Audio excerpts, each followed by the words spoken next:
Hey guys, this is Eggy and this is the Math Egghead program. In this video, we are going to focus on balancing chemical equations. I have a couple of videos on the channel where we do balance chemical equations, but in this particular equation, I would like to show you when a molecule, for example, H2O, is considered a single atom, or is it considered a molecule within itself, meaning that it's its own entity, you don't have to break it up. Now, let me just write the equation so you can see exactly what I am talking about. So as you can see here, we have copper sulfate and we have H2O water. Now, we're just going to make a quick dotted line here. And here we have copper, we have sulfur, we have oxygen. Now, question for you guys. When we are separating these into two columns, right, because we want to know what we have in our reactant versus our product, do I go ahead and put oxygen and then hydrogen? Because we do have those elements here. But if you notice, we have H2O on the product and on the reactant side. That element, that molecule never bonds to another chemical, or it never breaks up, or hydrogen doesn't bond with another element, and oxygen doesn't go up and bond with another element. So technically, what you could do is keep H2O together. Now, what I mean by that, because we do have oxygen here, and I am going to use the red so that we can kind of differentiate what we're seeing here. I have oxygen here, but I also have oxygen here. So it's really important that, for instance, what I usually do is when I see that a molecule hasn't bonded with another chemical and it has transferred to the product side in its own entity, then I keep it just how it is, right? So H2O here, and I have 5. Here, I have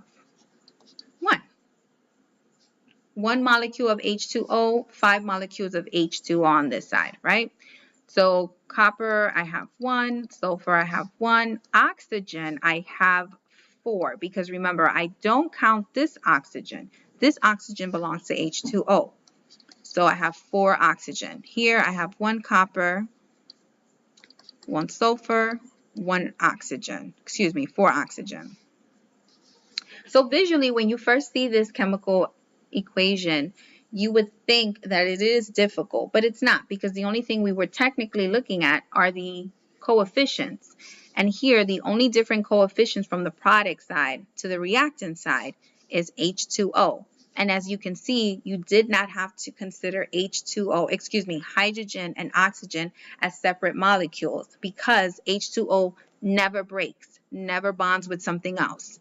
So remember, when you are trying to balance an equation, you go to the smaller number first and think, okay, how can I get from this number to this? So in this case, what would I have to multiply 1 by to get 5? Well, that is pretty easy. So we would change this to 5. So the new problem would be our copper sulfate